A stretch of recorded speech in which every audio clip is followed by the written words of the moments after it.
You found it. Your home for the best content on your favorite team, the Fighting Tigers of LSU. Do us a favor. Subscribe to the channel. Leave your comments below. Be sure to smash that like button.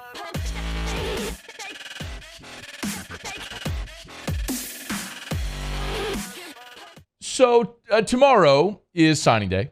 Still feels a bit odd. We became so accustomed to so many years of the bash, that Wednesday in February, adults taking a day off of work, hanging all their hopes on where an 18-year-old would sign to play college football. Muse and I were in the hall a little bit ago, and I said, hey, whatever happened to Marcel Brooks? Remember him? 5-star?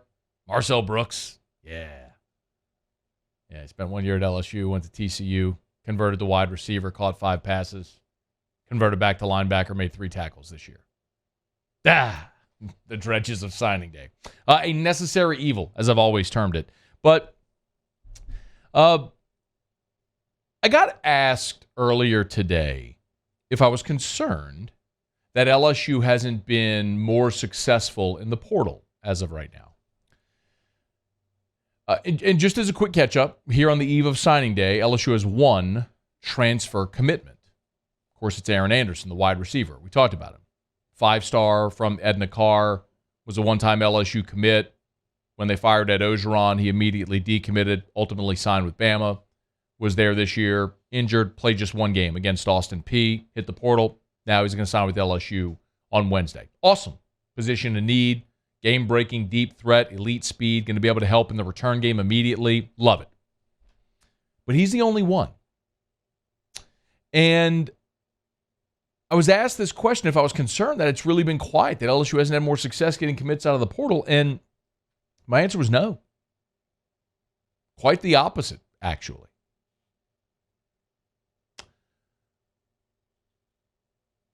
And here's the reason why. So you can look at any scouting service, right? And you can look at their list of prospects, of course, recruits from high school and now portal. And On3 has their transfer portal rankings, right? So they rank the top 300 players in the transfer portal. Right now, the number 1 player in the portal is Travis Hunter, former 5-star, of course, who went to Jackson State. He's going to go to Colorado. We all know it. Fentrell Cypress, who's leaving Virginia to go to Ohio State. Johnny Cornelius, who's transferring from Rhode Island to either Ohio State or Tennessee. Devin Leary, the quarterback from NC State, who's projected to go to Kentucky. On and on. Braden Fisk, a defensive lineman who LSU has offered. Anyway, you go on the list. There are 300 players ranked here by On3, the top 300 in the portal. Guess how many are LSU players in the portal? Want to guess? Muse, I want you to apply to guess. Take a guess. How many LSU? So LSU's got 13 players in the portal. On3 Sports ranks the top 300 players in the portal. Take a guess. How many LSU players on the list in the top 300? I'll say 2. Okay. Paulie? I'll go 3. Okay. You want to guess? You're both wrong, by the way. It's 1. 1 in the top 300. Want to guess who it is? Jack Besh? Nope. Want to guess who it is? That would have been my guess. It's Demarius McGee, number 250 overall. They rank Jack Besh as the 62nd best receiver in the portal. We love Jack Besh, don't we? The LSU fans love Jack Besh. 62nd best receiver in the portal. For perspective. So Besh out, Aaron Anderson in. That's an upgrade. I love Jack Besh. You upgraded receiver. Look at where you were a year ago. Look at where you were a year ago. Elias Ricks was the 8th best player in the portal. Dwight McGlothern was the 56th best player in the portal. Max Johnson was the 65th best player in the portal. Your 2 starting cornerbacks and your starting quarterback, all 3 in the top 65. A year before that, Eric Gilbert was number 1. Ray Thornton was 59. Apu Aika was 62.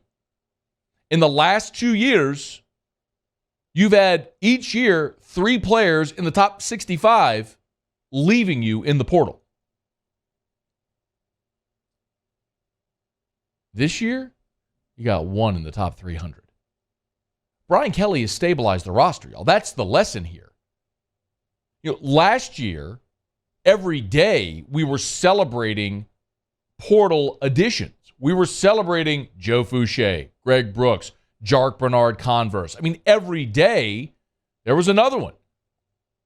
Jaden Daniels, Noah Kane, Kyron Lacey, Mekhi Gardner. Like, you all know the list now because we saw them all play this year. Colby Fields, West Weeks. But they added 19 transfer players because they had to. The roster was in disarray. You had 39 players available for the bowl game. I mean, we've all said the number 1,000 times. We know it. But Brian Kelly went so heavy into the portal last year out of necessity. Do you know how many players Georgia took out of the portal? You should know this. This has been talked about a lot. You're defending national champ a year ago. Do you know how many players they took out of the portal? 0. None. Not one. Not a single player. Why? Because they keep churning out top recruiting classes year after year after year. And even with attrition, their players are still better than who they get out of the portal. Now, if you have the opportunity to add someone, you have the opportunity to add Aaron Anderson. Of course you do. Of course you do. And LSU's not done. They need players. They're going to get players out of the portal. They're going to. They need to. They're going to get a veteran tight end. They're going to get defensive linemen. They're going to get defensive backs, plural. They're going to do it because they're not yet to the point where they can completely ignore it. They still have to build up some depth there. But he's getting close. Look how dramatically different the conversation is today with respect to the portal as opposed to a year ago. Do you realize, y'all, tomorrow Brian Kelly's going to meet with the media at 2 o'clock. A year ago on signing day, Brian Kelly didn't even meet with the media. That's how snowed in he was trying to rebuild this roster, coaching staff, a program in utter disarray. They're just much more stable than they right now than they were. You don't need the portal like you did last year. You're going to use it, and I want to remind you as well, the portal doesn't close tomorrow, okay? The portal stays open till January the 18th. And then the deadline to declare for the draft is January the 20th. And then remember, there's another portal window after spring football. So you have guys, this is what happened with Joe Burrow. Guys go through spring football, they realize they're further down the depth chart than they thought, and they transfer out.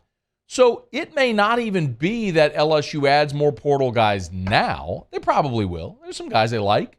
The defensive end from Oregon who was here this past weekend, defensive lineman from Arizona. There's guys they like, and they may add in the short term. But you may even add more after spring football. The roster's far from being done.